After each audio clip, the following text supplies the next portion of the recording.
systems of the society. So here we see there is a mutual cooperation between institutions of the society, and it is the responsibility of the state to see that proper education is provided to its citizens. So here first we have to see what do you mean by a political system. So before understanding what is a political system, we have to understand what is politics, what is power, what do you mean by political parties, and judiciary, religion, and minorities. So here, what is politics? Politics is the acquisition and effective use of power and a process of involving interplay among the possessor of political resources and influence. So here, how you exercise your power, how you interact with it. So there are the ruling party and the common mass. So in a democratic country like ours, we have different political parties. Here we see that politics is to be maintained in a proper order so that the common interest of the man is to be benefited and the common interests are satisfied. Then what do you mean by power? So power is a chance of a man or a number of men to realize their own will in a communal action, even against the resistance of others. Again, according to Pause, politics is about power and that politics occurs when there are differentials in power. Here we see that political social relationship which involves power differentials is political in the study of political sociology. Emphasis was on the state and other governmental agencies. Emphasis is not only on governmental machinery. Political sociology also examines these institutions in relation to society as a whole. So here we can say that political ideology, the type of parties are there, the different kinds of their ideologies do affect our educational system and overall the entire system or the social system. The society is affected by different type of system, as we know, that is the educational system, cultural system, economical system, political system. So here we see that is power is to be used by the power holder, whether they are using it for their benefit only or for the whole society. So again, if they are misutilizing their power, then it will have a deterioration or derogative effect on the society. Derogative effect on the society. That should not be the case, since democracy is of the people, by the people, and for the people. So power is to be utilized for the goodwill or betterment of the society. Again, political parties in a democratic society represents the public and public directly influences the party policy. Again, parties cannot simply represent a sectional interest or their own selfish desire. They should represent the common interest of the common masses. What about judiciary? So in front of the eyes of the law, each and every individual is equal, irrespective of the caste background, the religion, the class, the financial background. So here, each and every one is equal. Again, judiciary is looking into all matters which are related to providing equal opportunity to achieve all the goals of democracy. So here, the goals of democracy, that is liberty, equality, fraternity, how to maintain law and order, judiciary has the role to maintain all these things. Then what about religion? So religious institutions also influence politics, and it is the responsibility of the political institution and their representative to raise the issue cited by the particular religion in the society to remove conflicting situations. So here we have to look into the ethnic groups, the minority groups, their interests, their requirements, their desires. So those who are in the ruling party, they should not be selfish or self-centered. They should act according to the principles of democracy. They should understand it properly and also practically carry it out so that equality and equity is to be maintained. These are the provisions that are there in our constitution, but only theoretically mentioned. How far it is practically carried out, that is to be checked. Then again, we see that is nowadays the business and industries, they are putting more pressures on educational institutions to something about to educate the individuals or the students in such a way so that they'll be able to get good jobs or to increase the manpower, to have skilled laborers. Therefore, lot of technical institutions have come out or vocational education is provided. Again, so that after their education is complete, they'll be able to get some or the other kind of employment. So what you want in the state, you must put into the school. That is the type of state you want, the type of good citizen you want, that is to be included within the educational aims and objectives. Curriculum, all this is important. Then only the entire state will function properly. So political ideologies do affect the educational aims and objectives. Again, here we see that after independence, our what has changed? The entire political scenario has changed. So the status of Indian people was changed from subject to citizen.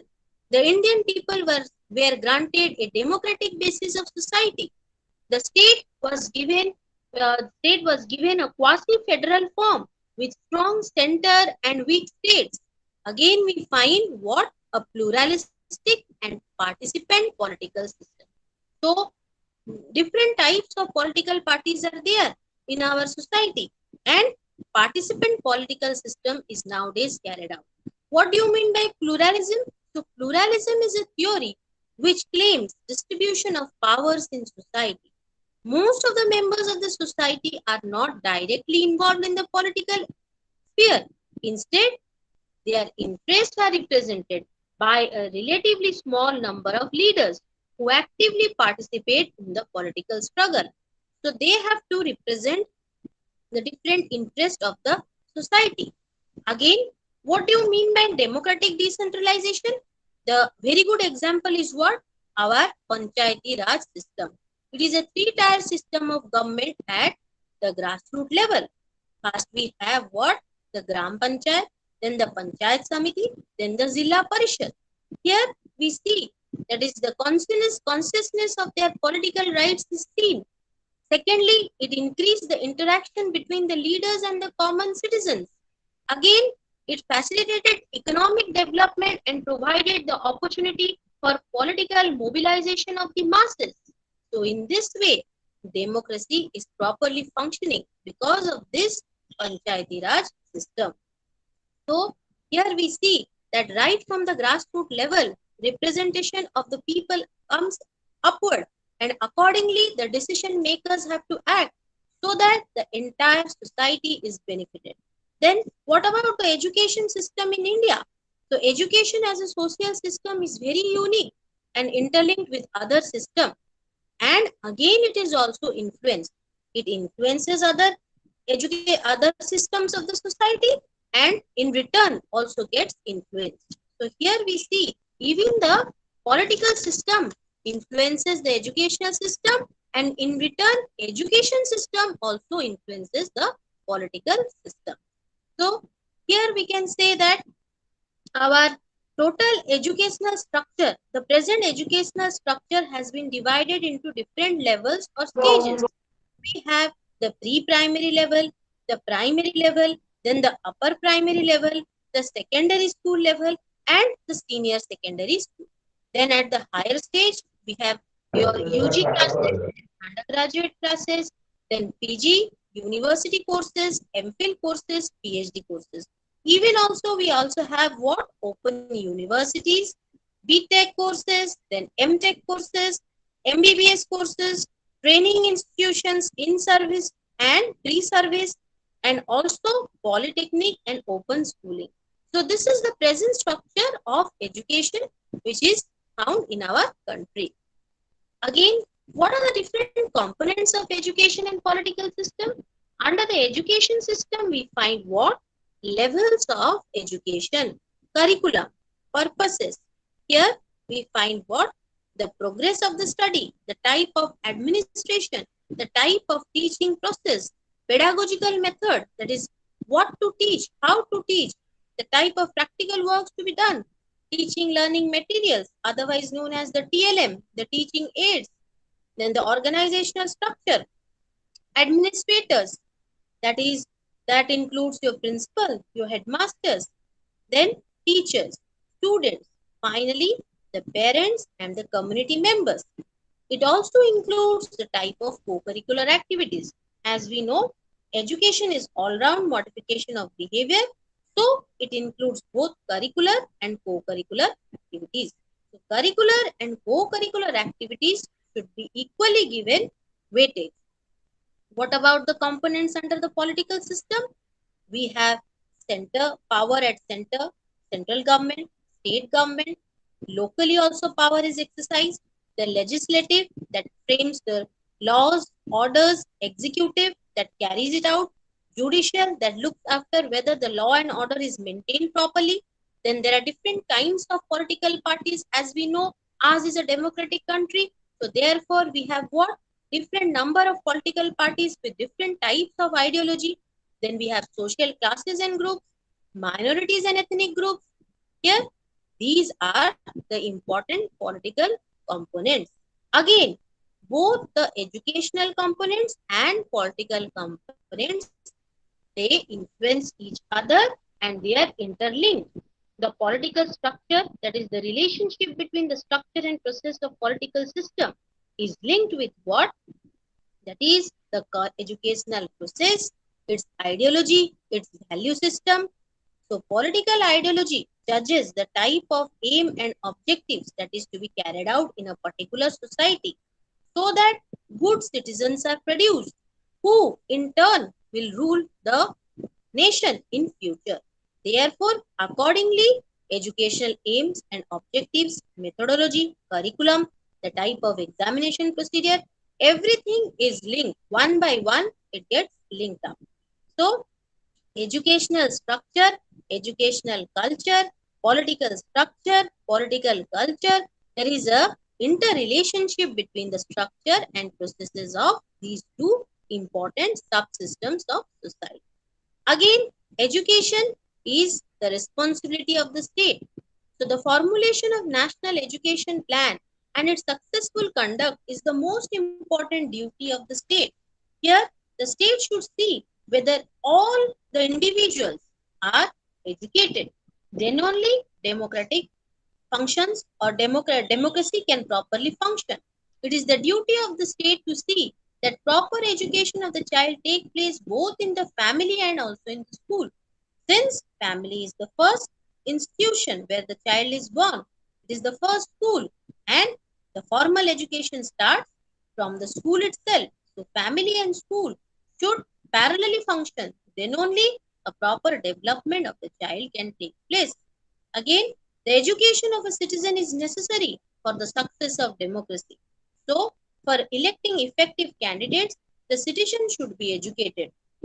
Uneducated citizens are not incapable, they don't have the right to selecting, they don't understand the type of political ideologies the political parties have. Therefore, they are not in the position of selecting the right candidate. Therefore, they are misguided. And again, due to them, many a times we have seen wrong people are selected. Afterwards, we repent upon our selection. That should not be the case. So, effective candidates are to be selected, and therefore, if effective persons are to be selected, then citizens must be educated so that they make the right decision. So, here, the basis of administration in a democracy is the cooperation of all classes. All classes of people should cooperate. There should not be any kind of disparity. There should be unity, cooperation, mutual respect, coexistence. All these things are important for the proper functioning of democracy. So, what are the different goals of education? Here we see it is the goal of democracy to provide what? Food, clothing, education, and vocational facilities to all. So here we see these are the basic requirements or the primary need of an individual, and that should be the motto of a country, that each and every citizen is well placed. He or she has food to eat, clothing to wear, proper shelter, and good education. That has been already given in our Article 45 in our Constitution, that is free and compulsory education is to be provided to all children within the age group of 6 to 14. Again, for that, education is a very much a planned activity. If a system of education which is not clear about the goals, they will not be able to reach the final destination. So it has to be pre-planned, organized, systematically carried out, logically followed. Then only we can say that we'll be able to receive the goal of education. So here what we see, the different goals of education are what?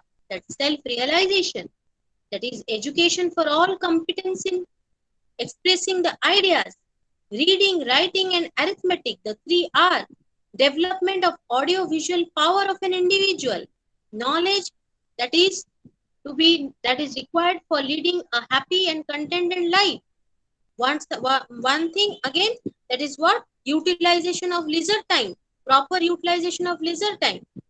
Again, establishing successful friendship, leading a happy life, having good behavior, are considered to be a rational, socialized, and civilized human being. Again, what? Knowledge of different vocations should be there so that the individual will able to earn his or her livelihood. Vocational competence will be there. What more? Here, literary, you should be a tolerant person and you should provide mutual respect, understanding, cooperation. All these things are important. And final is what? That is, you should be a civilized, rational, sophisticated individual. Then only you can call yourself as a socialized person. And education is the instrument which will help you to get all these things. Again, what we see, what is the interrelationship between education and politics? For the continuity's sake, population has to be reproductive, otherwise the group will become extinct. To carry forward the socio-cultural values and norms, the social cultural values, in the last class also I have told that education performs three important functions. That is what? That is transmitting the culture, preserving the culture, and enriching the culture. All this is possible only through the process of good educational institutions. If they perform properly, if they do their roles properly, then only we can have enlightened citizens. And here we see that political ideologies are to be framed in a realistic manner. Things that are really required, the entire syllabus or curriculum is to be updated and it should be in accordance to the present social demand, situational demand. Then only we can say that proper functioning of the society has taken place. What next? That is educational policy is that process by which educational resources are distributed among various types of education within a society by the legitimate use of power to governmental actions.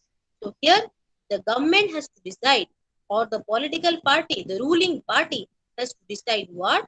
The type of aim and objectives to be followed, the type of curriculum to be followed, the minimum age of a child to get admitted into a particular course, what? The type of teachers, their qualification, their salary structure, and some sources of finance and education for the girl child, education for the SC/ST students, the backward classes. All these things are to be taken into consideration while planning or formulating, while making different types of committees. They are formed, they discuss about the present demand, what is the situation, and how to satisfy the common man. So the legitimate use of power means the use of ethical means or practices to arrive at educational decision. So here, if democratic society has to function properly and principles of democracy are to be followed properly, then what we have to do?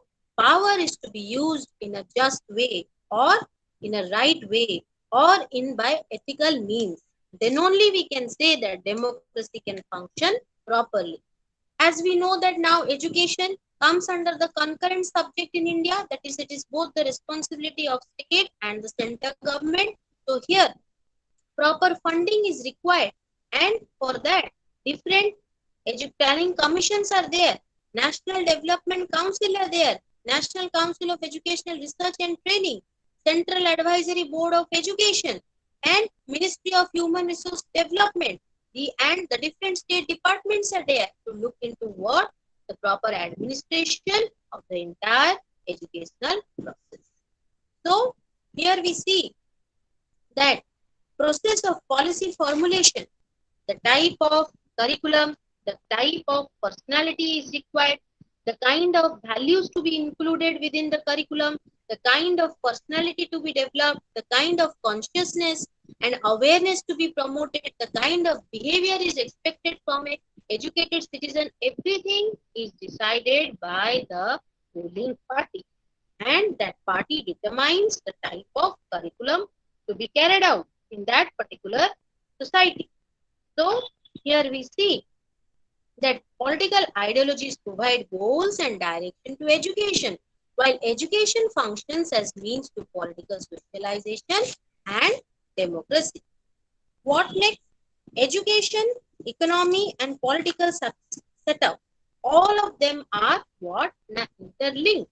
So here, a state is an association of people, a special organization of society, which is responsible for performing political functions, which possesses the ultimate power of coercion and sanction.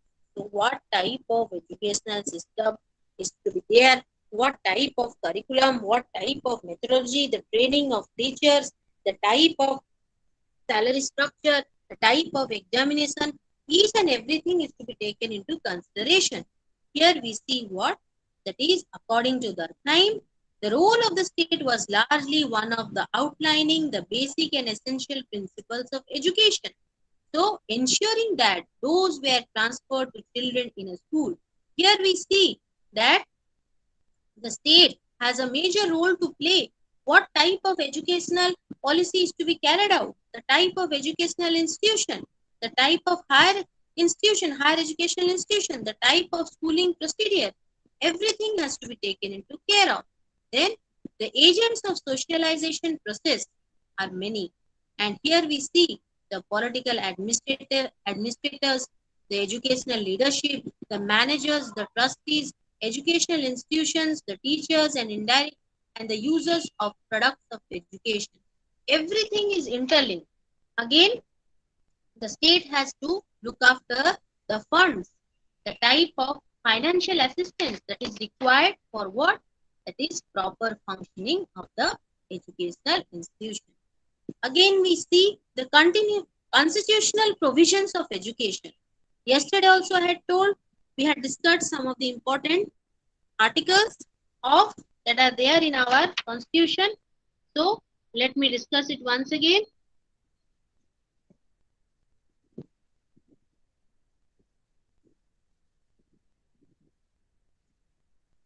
Yes. So for free and compulsory education, there is the provision is there in Article 45, which says that what? The state shall provide, or the state shall endeavor to provide within a period of 10 years from the commencement of this constitution for free and compulsory education for all children until they complete the age of 14 years. So here, universal free and compulsory education is provided by this country. That is, Article 45 states that. Again, Article 350 gives emphasis upon the place of mother tongue. Mother tongue is to be included at the primary stage so that students will be able to understand their subject matter properly. Again, Article 15. Nothing in this article shall prevent the state for making any special provision for women and children. So, women and children are not to be neglected. They should be given due respect. Their needs and requirements should be taken care of. Again, Article 343. What it says? That is, Article 343 of Indian Constitution provides that Hindi in Devanagari script would be the official language of the Union. Article 351. It shall be the duty of the Union to provide the spread of Hindi language to develop it so that it may serve as a medium of expression of all the elements of the composite culture of India. Article 30 is giving emphasis on what? Education of minority. Again, language safeguard has been given in Article 29. Equality of educational institution, Article 29(1). And Article 30 says what? That all minorities, whether based on religion, class, caste, or language, shall have the right to establish and administer educational institution of their choice. Even the minority community do have the right to have or develop educational institutions. So these are some of the important articles that are there in our educational institute, that are there in our constitution, so that our educational institutions perform or have good functioning. Then equality and equity. So here we see that one important concept that is there in our constitution is what? Liberty, equality, and fraternity. So here liberty means freedom, equality means what? Here we see that equality is related, that is the concept of equality is important. Equality in the eyes of law. This implies that the acceptance by society that all its members, irrespective of their status, classes, or attainments, would be subject to the same law. They would be liable to the same punishment for the same offenses. So here, justice will be there. That is, irrespective of your economic status, your class, your caste, it doesn't matter. For a particular offense you have done, the punishment will be same. Even though you are a beggar or a king, it doesn't matter. So here, the concept of equality is important. And again, what is political equality? That is universal adult franchise. That is your voting right that has been given by our country, the constitutional provisions. So here, the concept of equal opportunity is also included, implies equal access to the channels of social mobility. In modern society, education is a necessary channel for improving one's social and economic status. Through social mobility, the status of an individual is improved. For example, a farmer's son, if he reads properly, struggles hard, can get a good job and can change his livelihood. The ascribed status, that is by birth, what status he has got, can be changed through the achieved status. Gone are those days where caste system was followed. Now the modern society is focusing upon the class system. Rather, we are moving forward for a classless society. So, education can play an important role in equalizing opportunities in three important ways. What are those?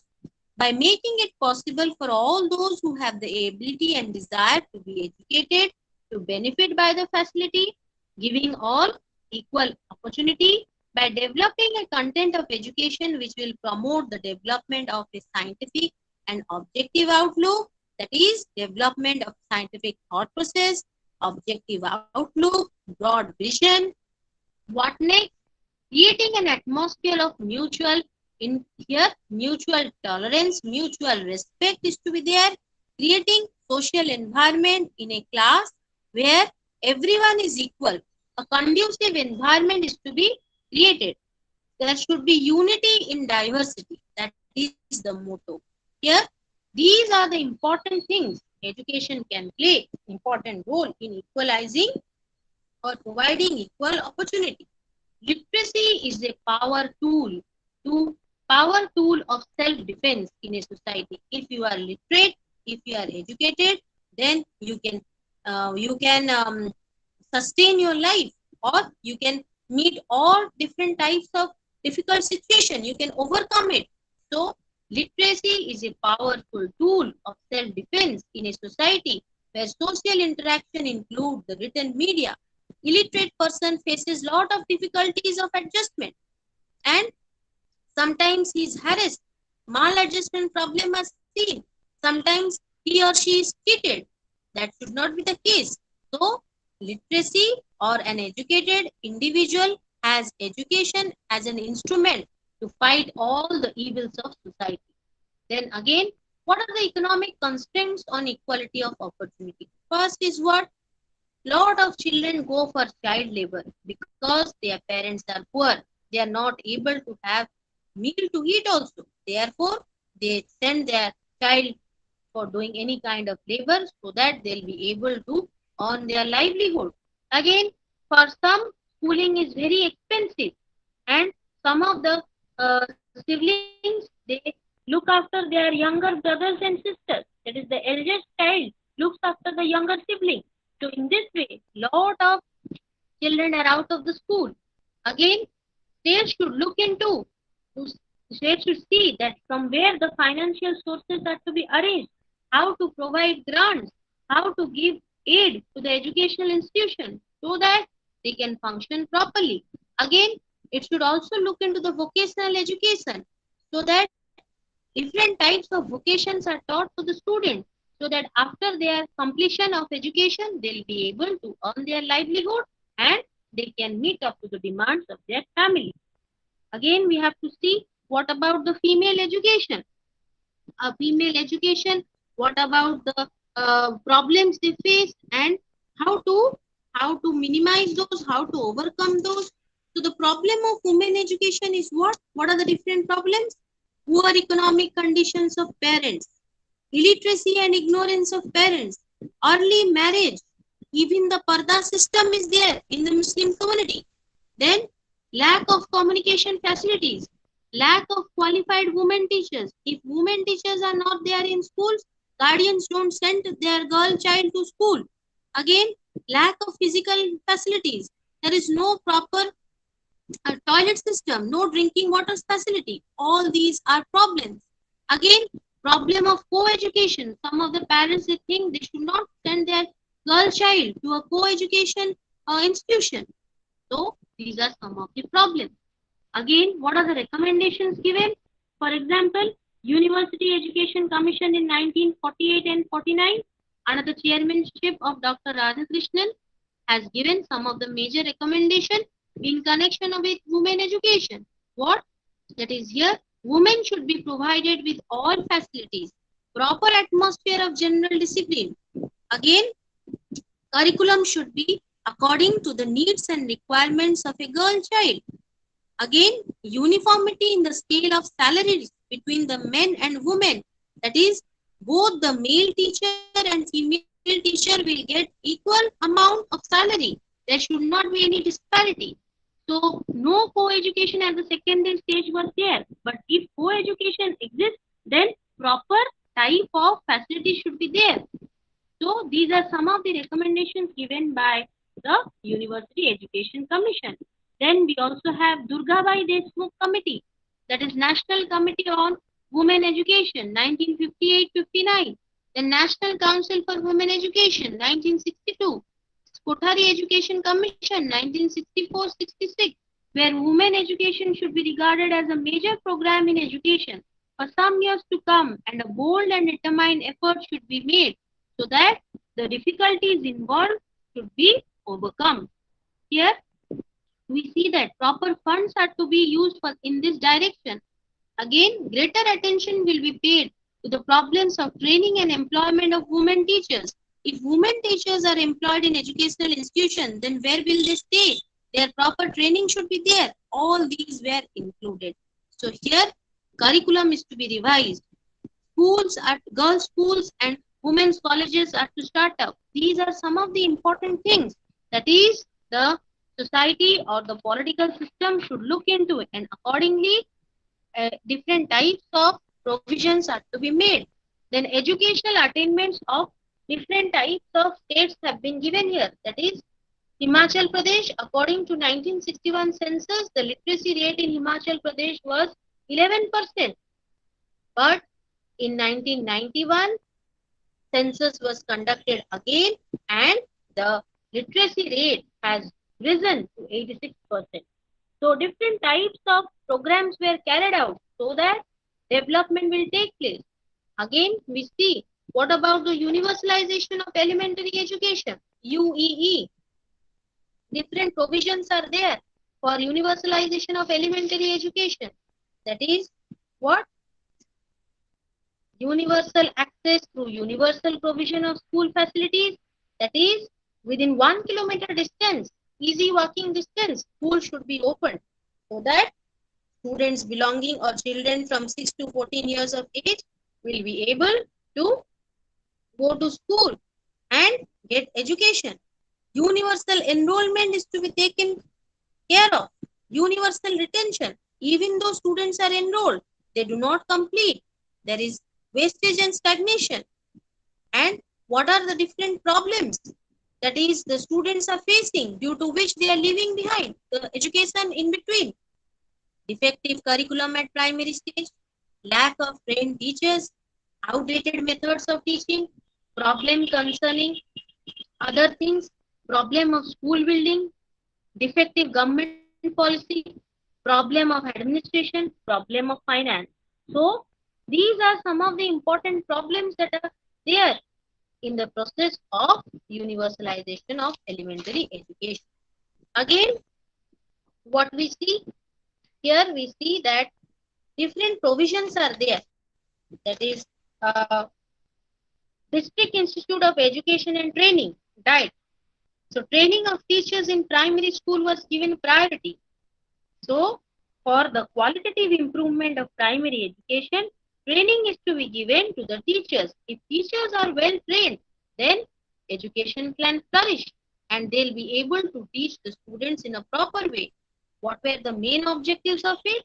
To develop company in universalization in primary education, to provide occupational literacy program, to spread even adult education, to train the teachers of primary schools.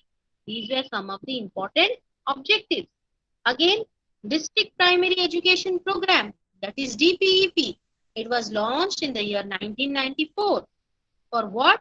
To achieve universalization of primary education. Holistic approach, it was there.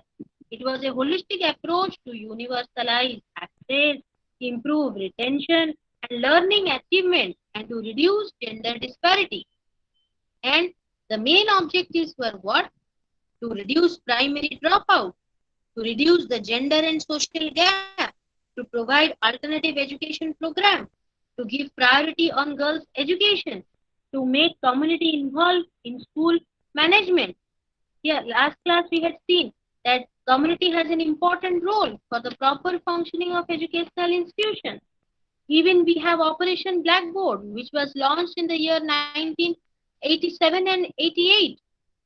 It was the contribution of National Policy on Education 1986. At least 2 large classrooms will be there for every primary schools. 2 teachers will be there, and one of them should be a lady teacher. Science kit will be provided so that students will have proper teaching learning atmosphere. Okay, so these are some of the provisions that were done for the universalization of elementary education. Again, what we see, some international cooperation is also there.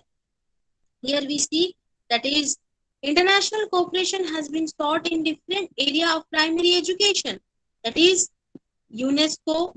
UNICEF works in close collaboration with MHRD, NCRT, as well as with the concerned department in the states selected for implementing various programs.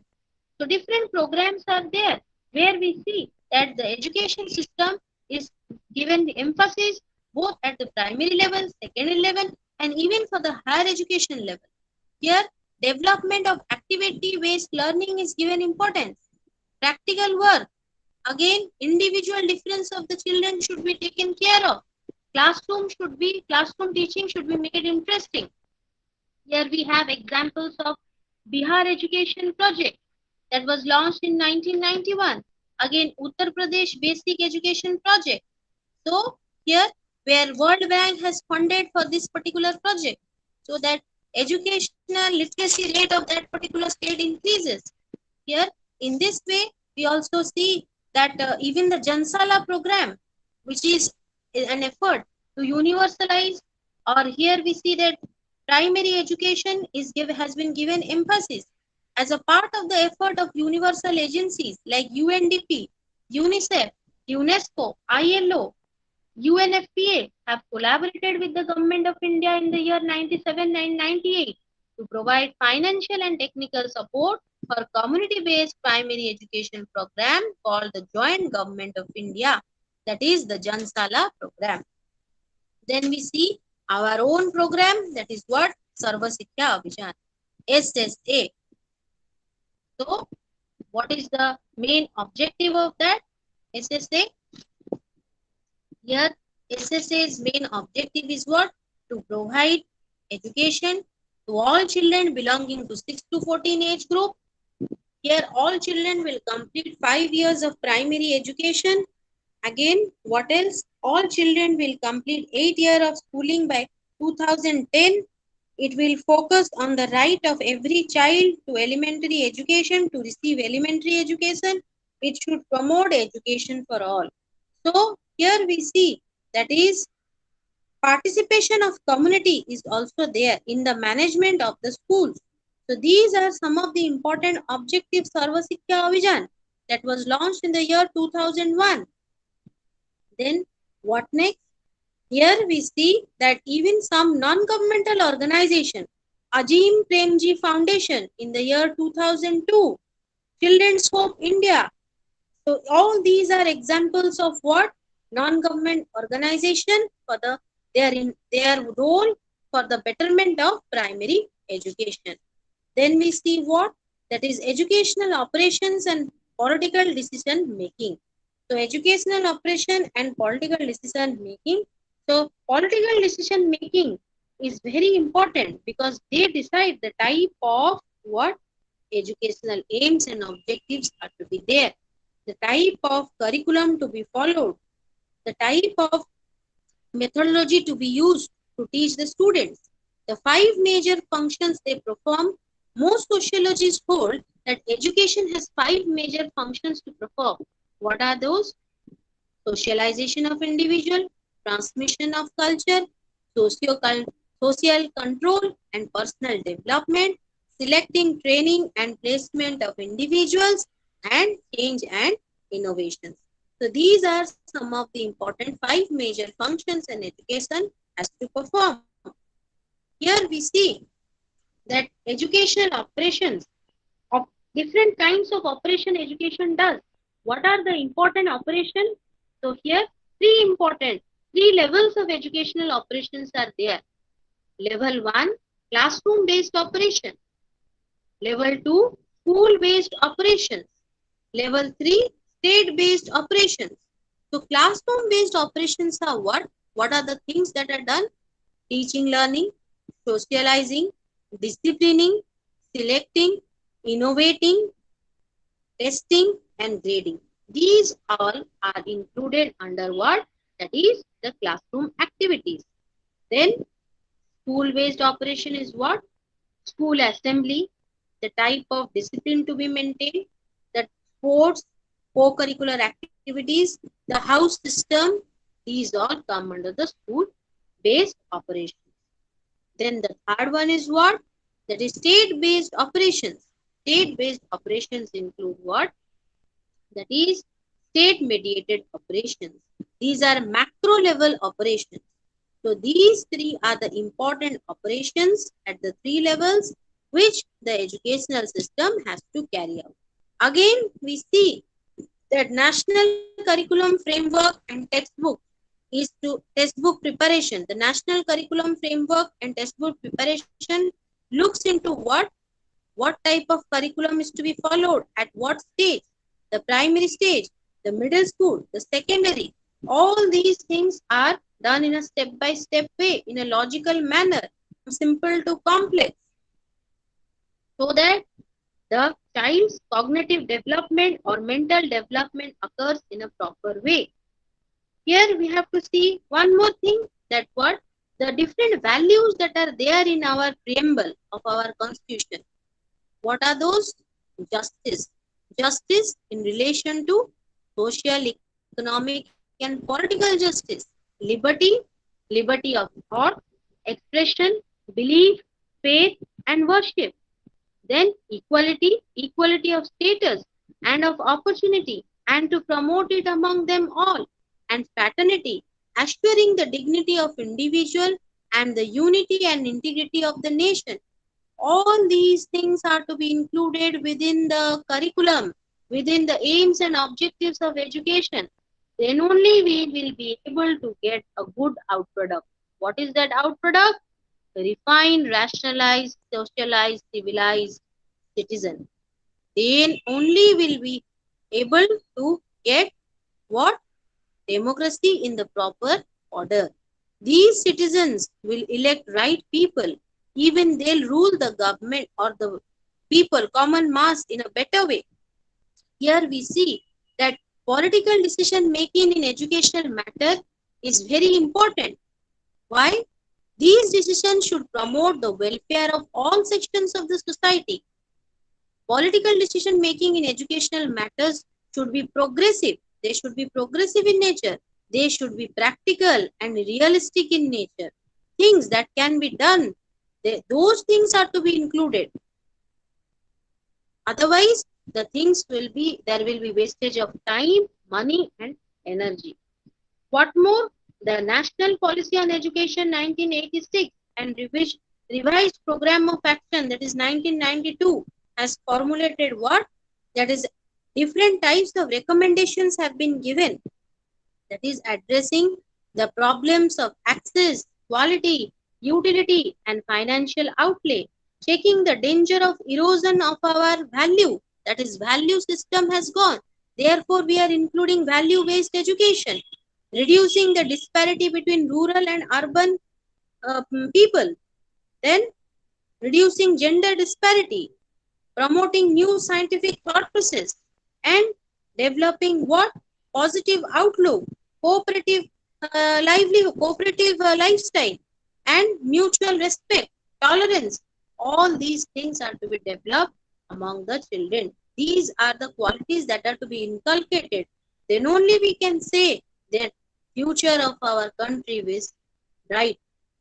Here we see that political decision is of two types: ideological decision and operational decision making. Ideological decision making affects the policy formulation, that is, how to make policy, what are the things that are to be included. Various task groups and advisory committees, they are the thinking tank group. Their work is what? Just to think and make the recommendation. Then what about operational decision making? It deals with what? How to do a thing, what to do and how to do, how to, what and how, the providing of resources, the type of structures include, what are the different inputs, the funds, the curricula, the textbook, the teacher, the type of qualification is required, whether the teachers are trained or not. With regard to educational funds, there is always a shortage of fund. So how we can see that all these shortages are overcome? That is, proper funding is to be done. Here, UGC gives different kinds of funds to the higher education so that proper education should function, or proper smooth functioning of educational institution is there. Again, for the curriculum and textbook, we have our what? National School Education Curriculum Framework 2000. Here it looks into what are the curriculum to be there. Refinement of curriculum, upgradation of the curriculum. Textbooks are to be prepared in accordance to the latest demand of the society. Then establishment of university. National Policy on Education 1968 has given emphasis on what? That is, at least one agriculture university is to be established in every state. The Education Commission recommended for what? Establishing Indian Institute of Engineering, that is IIT, regional engineering colleges in various states. These are some of the important recommendations. Even your National Policy on Education 1986 gave focus, or has given emphasis upon computer as a part of professional education. So all these were done for the betterment of the students. So here we see our different types of policies and committees were set up. That is University Education Commission in the year 1948, Secondary Education Commission in the year 1952, National Policy on Education 1968, even in 1986, and a revised program of action in the year 1992. Then again, we see National Council for Teacher Education Act 1993, Sarva Sikkha Abhijan 2001 and 2002. Again, we see that I have already told, that is training facilities is to be given to the teachers. If teachers are trained, then only they can provide proper or right type of education to our students. Pre-service teacher education, in-service teacher education, different types of program for curriculum material development. Teaching learning materials are to be properly developed. Educational technology is to be utilized. So these are some of the important points that are there under the diet. Then colleges of teacher education. So colleges of teacher education to provide pre-service education program for secondary schools, and they the teachers will be trained and they are to be appointed in the secondary educational institution. Then Institution of Advanced Study in Education, that is IASC. Example is what? Radhanath Institute of Advanced Studies in Education. It is there in Cuttack. So here we see that is for higher education or higher training facility. MEd, MPhil, PhD programs are there. After B.Ed, we go for M.Ed. So these are all training institutions which provide training for the high school. So in this way, we see all these things are done so that the teachers are trained, and if teachers are trained properly, then only they'll be able to understand child psychology, the child's interest, ability, desire, requirements, what are the remedial provisions to be done, and the aims and objectives of the main political ideology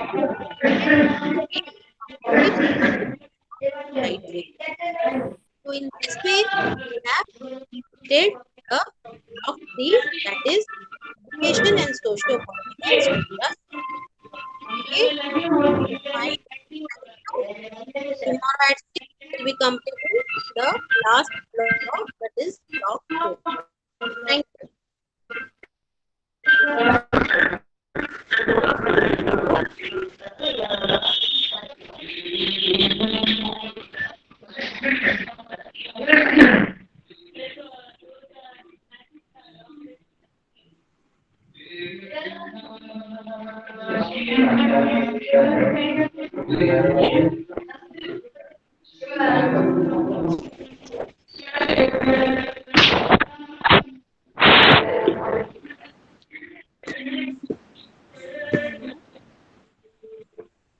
Assignment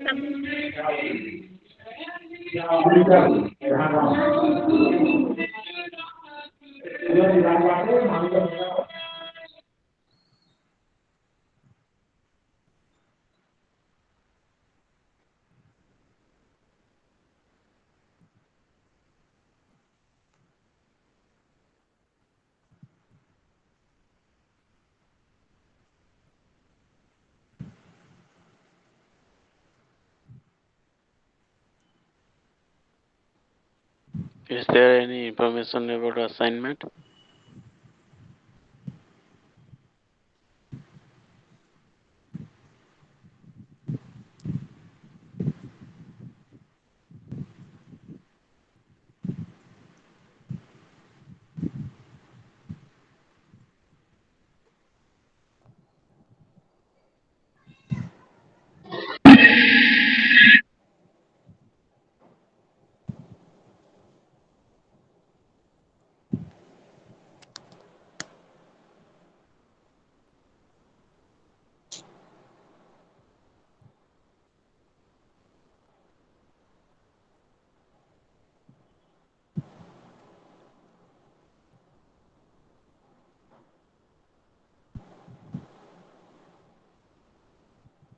Hello. Hello. Hello. Have anyone have assignment? Yes. Assignment submitted date के बेके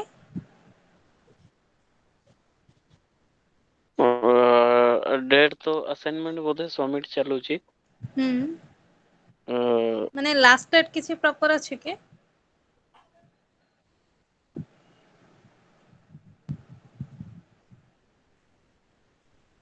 hello. ମାନେ ସେମିତି ତ କିଛି information ନାହିଁ କଣ ଜାଣିନି କନଫର୍ମଲି ଜାଣିନି। ଓ ଆଚ୍ଛା। ହ୍ୟାଲୋ। ହଁ ଥ୍ୟାଙ୍କ ଆପଣ କମ୍ପ୍ଲିଟ 30 ଏପ୍ରିଲ କରିସାରିଲେଣି କି ଲାଷ୍ଟ ଡେଟ୍। ଆସାଇନମେଣ୍ଟ? ନା କରିନି ଫିର ବି ଲାଷ୍ଟ ଡେଟ୍ ଟା ଜାଣିବାକୁ ଚାହୁଁଛି। ଆକ୍ଚୁଆଲି 30 ଏପ୍ରିଲ କେ ଜଣେ କହିଲେ କିଏ ଜଣେ କହିଲେ ତ? 31 30 April. 30 April last date submit କରିବାର। ଏପ୍ରିଲ ବୋଲି ସିଓର? ଇଗ୍ନୋ ସେଣ୍ଟର ପଚାରିକି ହଁ ସେ 30 ଏପ୍ରିଲ।